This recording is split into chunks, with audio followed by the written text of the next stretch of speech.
Hi ಎಲ್ರಿಗೂ ನಮಸ್ಕಾರ. ನೀವು ನೋಡ್ತೀರಾ ಲಾ ಲೈಫ್. ನಾನು ನಿಮ್ಮ ಕೇಶವ್. ಸ್ನೇಹಿತರೆ, ನಾನು ಇವತ್ತು ಈ ವಿಡಿಯೋದಲ್ಲಿ ಇತ್ತೀಚೆಗೆ ಆದಂತಹ ಸಿವಿಲ್ ಪ್ರಕ್ರಿಯಾ ಸಂಹಿತೆ 2024 ಕರ್ನಾಟಕ ತಿದ್ದುಪಡಿ ಕಾಯ್ದೆ ಇದ್ರ ಬಗ್ಗೆ ತಿಳಿಸ್ಕೊಡ್ತಾ ಇದ್ದೀನಿ. ವಿಡಿಯೋ ಶುರು ಮಾಡೋಕ್ಕಿಂತ ಮುಂಚೆ ಮೊದಲನೇ ಬಾರಿ ಯಾರು ನನ್ನ ಚಾನಲ್ಗೆ ಭೇಟಿ ಕೊಟ್ಟಿದ್ರೆ ದಯವಿಟ್ಟು ಸಬ್ಸ್ಕ್ರೈಬ್ ಮಾಡ್ಕೊಳ್ಳಿ.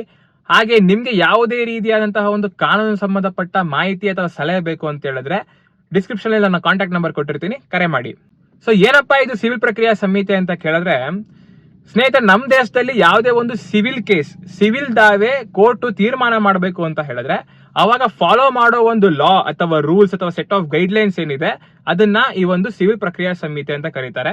ನಮ್ಮ ದೇಶದಲ್ಲಿ ಈ ಒಂದು ಸಿವಿಲ್ ಪ್ರಕ್ರಿಯಾ ಸಂಹಿತೆ 1908ರ ಒಂದು ಕಾಯ್ದೆ ಜಾರಿಯಲ್ಲಿದೆ. ಏನಿದೆ ಇರುತ್ತೆ ಈ ಒಂದು CPC ಅಥವಾ ಸಿವಿಲ್ ಪ್ರಕ್ರಿಯಾ ಸಂಹಿತೆಯಲ್ಲಿ ಅಂತ ಹೇಳಿದ್ರೆ, ಒಂದು ಕೇಸ್ ಯಾವ ರೀತಿ ಹೂಡಬೇಕು ಅಥವಾ ಇನ್ಸ್ಟಿಟ್ಯೂಟ್ ಮಾಡಬೇಕು, ಯಾವ ರೀತಿ ಎವಿಡೆನ್ಸ್ ಕಲೆಕ್ಟ್ ಮಾಡಬೇಕು, ಯಾವ ರೀತಿ ಸಾಕ್ಷಿ ವಿಚಾರಣೆ ಮಾಡಬೇಕು, ಯಾವ ರೀತಿ ತೀರ್ಪು ಕೊಡಬೇಕು, ಒಂದ್ ವೇಳೆ ತೀರ್ಪು ಆದ್ಮೇಲೆ ಅದನ್ನ ಯಾವ ರೀತಿ ಜಾರಿಗೆ ತರಬೇಕು, ಇದೆಲ್ಲದ್ರ ಬಗ್ಗೆನೂ ಈ ಒಂದು ಸಿವಿಲ್ ಪ್ರಕ್ರಿಯಾ ಸಂಹಿತೆಯಲ್ಲಿ ಒಂದು ಸೆಟ್ ಆಫ್ ಗೈಡ್ಲೈನ್ಸ್ ನ ಕೊಟ್ಟಿದ್ದಾರೆ. ಸೊ ಈ ಒಂದು CPC 1908ಗೆ ಕರ್ನಾಟಕ ರಾಜ್ಯದ ಶಾಸಕಾಂಗ ಏನಿದೆ, ಕರ್ನಾಟಕ ರಾಜ್ಯಕ್ಕೆ ಸೂಕ್ತವಾಗೋ ರೀತಿಯಲ್ಲಿ ಏನೇನ್ ಬದಲಾವಣೆ ಮಾಡ್ಕೋಬಹುದು ಅಂತ ಹೇಳಿ ಈ ಒಂದು ಸಿವಿಲ್ ಪ್ರಕ್ರಿಯಾ ಸಂಹಿತೆ ಕರ್ನಾಟಕ ತಿದ್ದುಪಡಿ ಕಾಯ್ದೆಯಲ್ಲಿ ಮಾಡಿದ್ದಾರೆ. ಈ ಒಂದು ಸಿವಿಲ್ ಪ್ರಕ್ರಿಯಾ ಸಂಹಿತೆ 2024 ಕರ್ನಾಟಕ ತಿದ್ದುಪಡಿ ಕಾಯ್ದೆಯಲ್ಲಿ ಹಲವಾರು ಬದಲಾವಣೆಗಳನ್ನ ತಂದಿದ್ದಾರೆ. ಅದ್ರಲ್ಲಿ ಪ್ರಮುಖವಾದ ಬದಲಾವಣೆಗಳು ಏನೇನು ಅಂತ ಹೇಳಿದ್ರೆ, ಮೊದಲನೇದಾಗಿ ಈ ಒಂದು ಸಿವಿಲ್ ಪ್ರಕ್ರಿಯಾ ಸಂಹಿತೆ 2024 ಕರ್ನಾಟಕ ತಿದ್ದುಪಡಿ ತಂದಿರುವ ಒಂದು ಉದ್ದೇಶ ಏನಂತ ಹೇಳಿದ್ರೆ, ಯಾವುದೇ ಒಂದು ಸಿವಿಲ್ ಕೇಸ್ ಹೂಡದ ನಂತರ ಅದು ತ್ವರಿತಗತಿಯಲ್ಲಿ ಅಂದ್ರೆ ಎಕ್ಸ್ಪಿಡಿಷಿಯಸ್ಲಿ ಅಥವಾ ಬೇಗ ಸ್ಪೀಡಿಯಾಗಿ ಇದೊಂದು ಕೇಸ್ ಡಿಸ್ಪೋಸ್ ಆಗಬೇಕು. ಯಾಕೆ ಅಂತ ಹೇಳಿದ್ರೆ, ನಾವು ಯಾವುದೇ ಒಂದು ಸಿವಿಲ್ ಕೇಸ್ ನ ಗಮನಿಸಿದ್ರೆ ಅದು ಕೋರ್ಟ್ಗೆ ಹೋಗಿ ಸುಮಾರು 10 ರಿಂದ 15 ವರ್ಷ ಆದ್ರೂ ಇನ್ನ ತೀರ್ಪಾಗಿರಲ್ಲ ಅಥವಾ ಇನ್ನ ಯಾವುದೇ ಒಂದು ಎವಿಡೆನ್ಸ್ ಸ್ಟೇಜ್ ಅಲ್ಲೇ ಪೆಂಡಿಂಗ್ ಆಗಿ ಕೂತ್ಕೊಬಿಟ್ಟಿರುತ್ತೆ.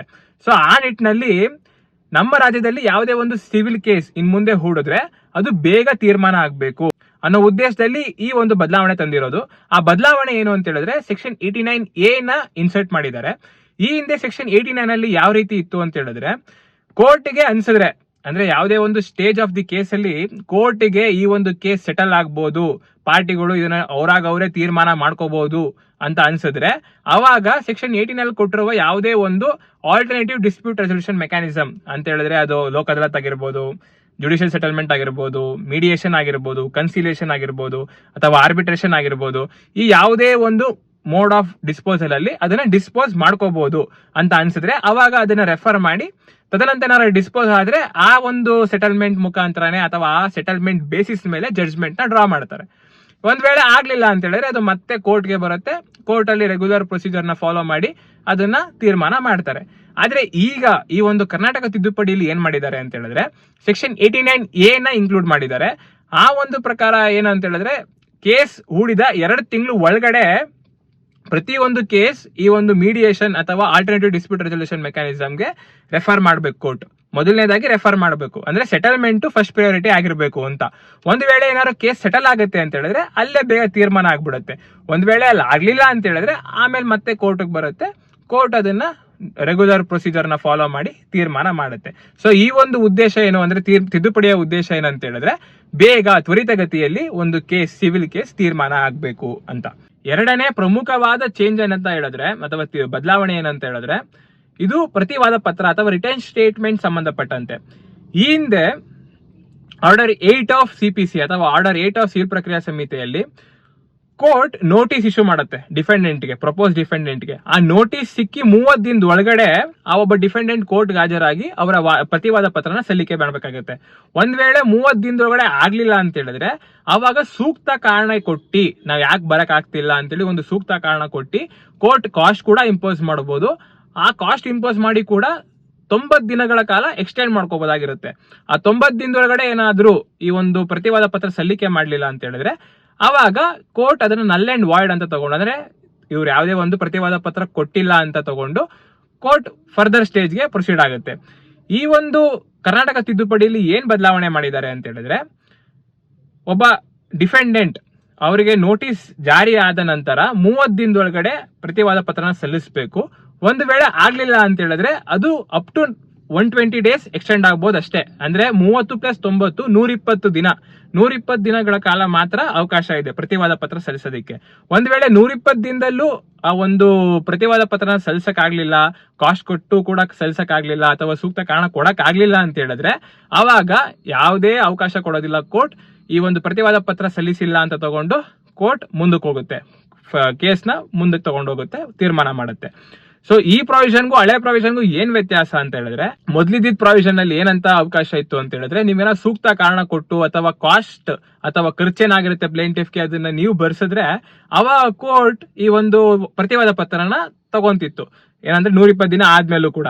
ಆದ್ರೆ ಈ ಒಂದು ತಿದ್ದುಪಡಿಲಿ ಈ ಒಂದು ಅವಕಾಶ ಇಲ್ಲ. ಮೂರನೇ ಪ್ರಮುಖವಾದ ಬದಲಾವಣೆ ಏನಪ್ಪಾ ಅಂತ ಹೇಳಿದ್ರೆ, ಒಂದು ಹೊಸ ಕಾನ್ಸೆಪ್ಟ್ ನ ಇಂಟ್ರೊಡ್ಯೂಸ್ ಮಾಡಿದ್ದಾರೆ. ಅದು ಕೇಸ್ ಮ್ಯಾನೇಜ್ಮೆಂಟ್ ಹಿಯರಿಂಗ್ ಅಂತ. ಒಂದು ಕೇಸ್, ಈಗ ಪ್ಲೇಂಟಿಫ್ ಅವರು ವಾದ ಪತ್ರನ ಸಲ್ಲಿಸ್ತಾರೆ, ಡಿಫೆಂಡೆಂಟ್ ಅವ್ರು ಬಂದು ಪ್ರತಿವಾದ ಪತ್ರ ಸಲ್ಲಿಸ್ತಾರೆ. ಈ ಒಂದು ಸ್ಟೇಜ್ ಆದ್ಮೇಲೆ, ಪ್ಲೀಡಿಂಗ್ ಸ್ಟೇಜ್ ಆದ್ಮೇಲೆ ಕೋರ್ಟ್ ಕೇಸ್ ಮ್ಯಾನೇಜ್ಮೆಂಟ್ ಹಿಯರಿಂಗ್ ಅಂತ ಒಂದು ಹಿಯರಿಂಗ್ ಗೆ ಡೇಟ್ ನ ಫಿಕ್ಸ್ ಮಾಡ್ತಾರೆ. ಸೊ ಈ ಕೇಸ್ ಮ್ಯಾನೇಜ್ಮೆಂಟ್ ಹಿಯರಿಂಗ್ ಅಲ್ಲಿ ಏನಾಗುತ್ತೆ ಅಂತ ಹೇಳಿದ್ರೆ, ಕೋರ್ಟ್ ಯಾವ ದಿನಾಂಕದ ಒಳಗಡೆ ಎವಿಡೆನ್ಸ್ ನ ಕನ್ಕ್ಲೂಡ್ ಮಾಡಬೇಕು, ಓರಲ್ ಆಗಿರ್ಲಿ, ರಿಟರ್ನ್ ಎಕ್ಸಾಮಿನೇಷನ್ ಆಗಿರ್ಲಿ, ರಿಟರ್ನ್ ಚೀಫ್ ಎಕ್ಸಾಮಿನೇಷನ್ ಅಂತ ಕರಿತೀವಿ, ಸೊ ಅಫಿಡವಿಟ್ ಮುಖಾಂತರ ಮಾಡುವಂಥದ್ದು ಅದಾಗಿರ್ಲಿ, ಕ್ರಾಸ್ ಎಕ್ಸಾಮಿನೇಷನ್ ಆಗಿರ್ಲಿ, ಆರ್ಗ್ಯುಮೆಂಟ್ಸ್ ಯಾವಾಗ ಮಾಡಬೇಕು, ಓರಲ್ ಆಗಿದ್ರೆ ಯಾವಾಗ ಮಾಡಬೇಕು, ರಿಟರ್ನ್ ಆರ್ಗ್ಯುಮೆಂಟ್ಸ್ ಅಂದ್ರೆ ಯಾವ ಒಂದು ದಿನಾಂಕದೊಳಗಡೆ ಮಾಡಬೇಕು ಅಂತ ಹೇಳಿ ಒಂದು ಟೈಮ್ ನ ನಿಗದಿಪಡಿಸ್ತಾರೆ. ಸೊ ಈ ಒಂದು ಕೇಸ್ ಮ್ಯಾನೇಜ್ಮೆಂಟ್ ಹಿಯರಿಂಗ್ ಅಲ್ಲಿ ಏನ್ ಟೈಮ್ ನಿಗದಿಪಡಿಸ್ತಾರೋ ಆ ಒಂದು ಟೈಮ್ ಒಳಗಡೆನೆ ಆ ಒಂದು ಸ್ಟೇಜ್ ನ ಕಂಪ್ಲೀಟ್ ಮಾಡಬೇಕು. ಇಲ್ಲ ಅಂತ ಹೇಳಿದ್ರೆ ಕೋರ್ಟ್ ಕಾಸ್ಟ್ ಕೂಡ ಇಂಪೋಸ್ ಮಾಡಬಹುದು. ಈ ಒಂದು ಪ್ರಾವಿಷನ್ ಕೇಸ್ ಮ್ಯಾನೇಜ್ಮೆಂಟ್ ಹಿಯರಿಂಗ್ ಈ ಹಿಂದೆ ಇದ್ದ CPC 1908 ಅಲ್ಲಿ ಇರಲಿಲ್ಲ. ಅದನ್ನ ಈಗ ಕರ್ನಾಟಕ ರಾಜ್ಯ ಕರ್ನಾಟಕ ತಿದ್ದುಪಡಿಯಲ್ಲಿ, ಈ ಒಂದು ಸಿವಿಲ್ ಪ್ರಕ್ರಿಯೆ ಸಮಿತಿ ಕರ್ನಾಟಕ ತಿದ್ದುಪಡಿಯಲ್ಲಿ ಇನ್ಕ್ಲೂಡ್ ಮಾಡಿದ್ದಾರೆ.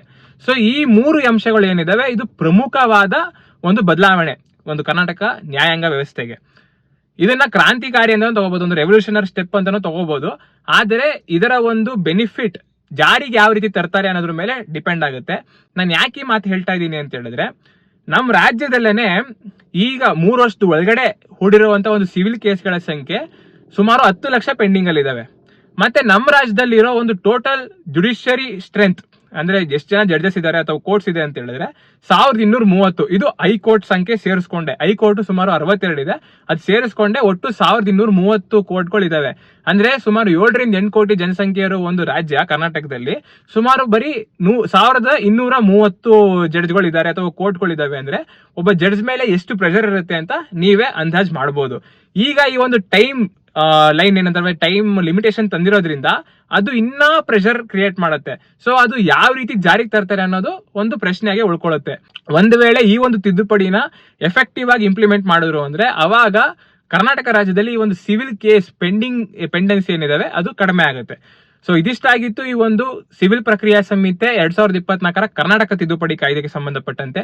ಸೊ ಈ ಮಾಹಿತಿ ನಿಮ್ಗೆ ಇಷ್ಟ ಆಗಿದೆ ದಯವಿಟ್ಟು ಲೈಕ್ ಮಾಡಿ ಹಾಗೂ ಶೇರ್ ಮಾಡಿ, ಹಾಗೂ ಇದೇ ರೀತಿ ಮಾಹಿತಿ ಉಳ್ಳ ಕಂಟೆಂಟ್ಗಾಗಿ ನನ್ನ ಚಾನಲ್ಗೆ ಸಬ್ಸ್ಕ್ರೈಬ್ ಮಾಡ್ಕೊಳ್ಳಿ. ಮುಂದಿನ ವಿಡಿಯೋದಲ್ಲಿ ಸಿಗ್ತೀನಿ, ಅಲ್ಲಿವರೆಗೂ ನಮಸ್ಕಾರ.